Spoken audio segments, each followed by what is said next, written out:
días, ¿cómo están? Nosotros estamos aquí este día en Diálogo y Punto de nuestro sitio de internet www.i.com.mx con Roberto Chapula de la Mora. El día de hoy vamos a hablar un poco sobre derechos humanos, ya que es el presidente de la Comisión Estatal de Derechos Humanos. Bueno, y en Colima, ¿cuáles son los derechos humanos más violados? ¿Cuáles son las quejas que se tienen más recurrentes? Se presentan más el derecho a la seguridad, a la integridad personal, a la justicia. Principalmente cuando hay detenciones arbitrarias de parte de autoridades, sean de policías preventivas municipales, estatales, federales, o de policías de procuración de justicia, o policía judicial que le nombraban. Cuando sin fundamento legal y sin mandamiento escrito de autoridad competente, detiene a una persona, sin que ni siquiera haya cometido algún delito que pudiera considerarse una flagrancia. Es una figura constitucional que faculta a cualquier autoridad o cualquier persona a detener a alguien y ponerlo sin demora a disposición del Ministerio Público, que es el órgano encargado de la investigación y persecución de los delitos por mandato constitucional, institución de buena fe, ojalá y fueran los que la representan, ¿no? Entonces es donde la gente presenta las quejas. También cuando las policías preventivas detienen y abusan del poder, y te pongo un ejemplo, hay un pleito en una esquina, hablo comúnmente, ¿no? Un pleito, un escándalo en una esquina, se juntan los chamacos del barrio, y que se da principalmente en zonas populares, donde hay marginación social, desigualdad económica, y no tienen las oportunidades de otros lugares. Y hay un escándalo, llega la policía preventiva. O la policía que llega, corren todos los que participaron en el problema, en la riña, ¿no? Y se queda el que no se metió. Normalmente el muchacho serio del barrio, el que va pasando, o el mirón, es el que detiene y se llevan. Levantan comúnmente, dice la policía. Cuando les pide explicación del por qué se lo llevan, y les explica a él que él no intervino en ese, que él pasaba, volvió a alguna cosa, lejos de justificar o darle una explicación respetuosa, tiene que ser firmes, pero respetuosa a la autoridad, también lo agreden y lo suben, que por ultrajes a la autoridad. O cuando sale la familia de él, o la novia, o la tía, o la hermana, la amiga, o alguien de meterse por él, el riesgo también los detengan. Entonces, ¿dónde están los abusos del poder? Que no se investigan y se tiene el criterio correspondiente. Entonces, estoy de acuerdo y sabedor estoy que para que haya eficiencia, pues debe haber, aparte de la capacitación permanente, puede haber la intuición también del policía. Se tiene que investigar para detener. Y cuando hay una acción de esa naturaleza, se tiene que actuar con firmeza, pero con respeto a los derechos fundamentales, a la dignidad de la persona, que es la no humillación. Entonces, no ser autoritario sobre eso. Y muchas veces, otro asunto, ahí que se levantan el que no se metió al problema, y ese configura una violación. En el otro, alguien cometió una infracción, el clásico ebrio, borracho, que empieza a insultar y dar de baja y esto. Si ya está sometida la persona, o no se pone en riesgo la vida ni del policía ni de nadie, lo empiezan a macanear y a golpear. Y si bien le va, lo avientan al piso de la camioneta, y si bien le va, me refiero porque no esté roto el escape, el vehículo esté caliente el piso y se quema. Y luego lo patean. Entonces son cosas arbitrarias. La ley establece que debe haber firmeza y es obligación del Estado mexicano, a través de todas las autoridades, garantizar la seguridad de la población y el resguardo del patrimonio y los bienes. Porque es deber de la autoridad. Es deber de la autoridad, pero que no abusen. Un tema que ha estado en boga durante los últimos días y muy polémico sobre los matrimonios entre personas del mismo sexo. Bueno, si la Declaración Universal de los Derechos Humanos describe el matrimonio entre personas del mismo sexo como un derecho, ¿por qué se busca entonces ahora en lo estatal y lo municipal como descalificarlo o darle, como satanizarlo también? ¿Por qué ponerse en contra? ¿Qué es lo que también, cómo lo ve la Comisión Estatal de Derechos Humanos? Yo soy respetuoso en lo personal, como abogado y como ciudadano, de los derechos de cada persona y de las preferencias y orientación sexual de cada persona. Mi profundo respeto y ratificación de amistad y apoyo. El gobierno del Estado no ha satanizado, ni el Congreso, ni el Poder Judicial, ni el Poder Ejecutivo.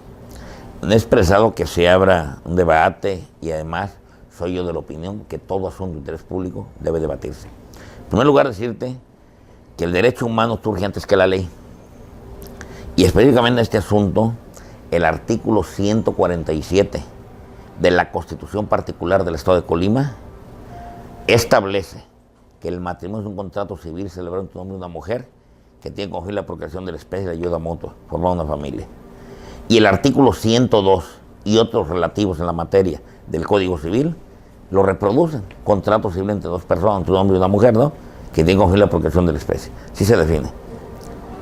Pero quiero decirte que el artículo primero constitucional reformado y publicó en la Diario Oficial el 10 de junio del 2011, establece que nadie puede ser discriminado en razón de ideas políticas, de religión o preferencia de orientación sexual. No hay discriminación.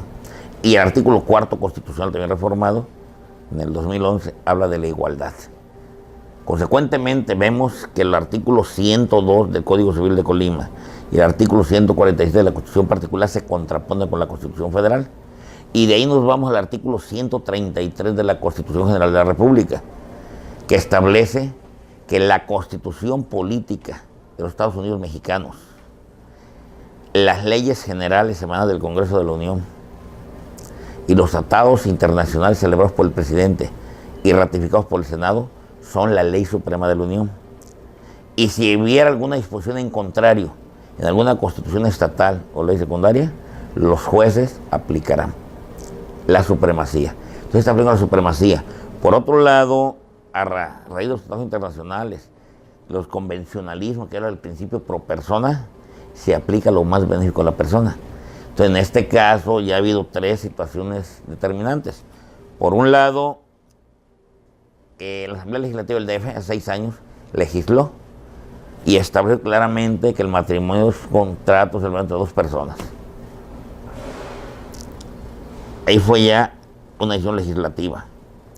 En Oaxaca se interpuso un amparo por algunos quejosos en materia constitucional porque pidieron la celebración de matrimonio y se los negó el registro civil. Entonces la Suprema Corte determinó que el artículo 143 del Código Civil de Oaxaca es inconstitucional por afectar derechos humanos. Y declaró, pues tiene que celebrarse, y obligó a celebrar. Y aquí en Colima, en Cuauhtémoc, ya el ayuntamiento, a través del registro civil, celebra los matrimonios. Entonces los 3 poderes han intervenido. En México, en la capital, poder legislativo es la Asamblea, reforma el Código Civil. En Oaxaca, el Poder Judicial de la Federación, a través de la Suprema Corte, determina la inconstitucionalidad del precepto legal que prohíbe. Y aquí el ayuntamiento lo realiza. Entonces, lo que hemos expresado y que ha sido sujeto de discusión es de que hablan de que un derecho humano no está sujeto a discusión. No, el derecho no está sujeto a discusión. La norma jurídica que garantiza la observancia y respeto al derecho es la que tiene que discutirse. Porque una ley se crea, se modifica, se deroga o se abroga por exigencia ciudadana y por necesidad histórica. Entonces los congresos locales o federal, con las facultades que tienen sus constituciones en la República y en la particular, actúan para modificar el orden jurídico. Entonces la sociedad debe conocer todo asunto público. Yo no estoy en contra de eso, no, al contrario. No promuevo, pero reconozco el derecho de cada quien y hago que se respete. Pero todo tema debe debatirse. Entonces yo opino que crea una cultura de respeto. Sin embargo, lo criticaron a usted en una ocasión porque como diputado rechazó esto y hoy lo acepta como presidente de la Comisión Estatal. Pero lo que no funciona, pero también hubo en el 2011 una reforma constitucional. Puede que una ley se crea o se reforma por exigencia ciudadana. Siendo yo diputado local en la 55 legislatura, presidente de la Comisión de Estudios Legislativos y Puntos Constitucionales, que es el sedazo del Congreso, donde se analizan todos los dictámenes a discutirse para que sean leyes y enriquezcan el patrimonio legislativo del Estado, hubo 2 iniciativas. Una presentada por un diputado del PRD, Adolfo Núñez, para ser concreto. Una para despenalizar el aborto, que era una réplica de la del Distrito Federal, ni siquiera creatividad, era una réplica. Y hubo otra para que leyes de sociedad de convivencia, que están rechazando, dicen Cuauhtémoc, ¿no? Que se presentaron.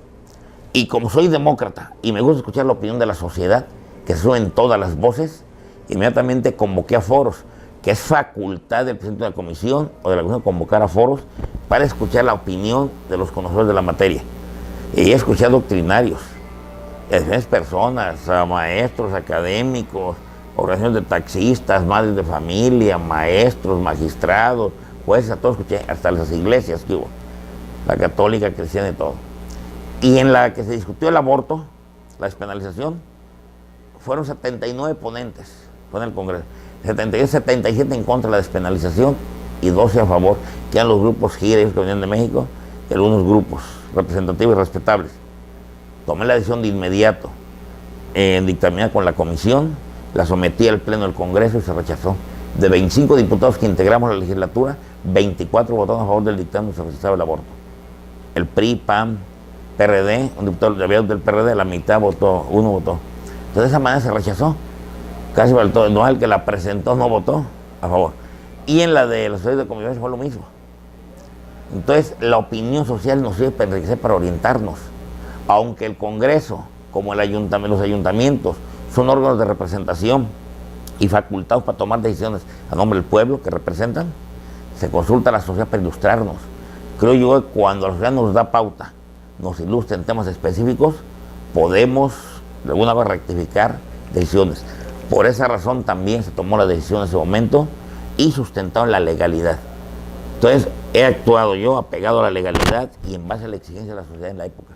Como en la materia agraria. Les pongo un ejemplo. El derecho agrario es un derecho social. Está contemplado en el artículo 27 constitucional en materia agraria, que tiene su origen en el pensamiento de Emiliano Zapata.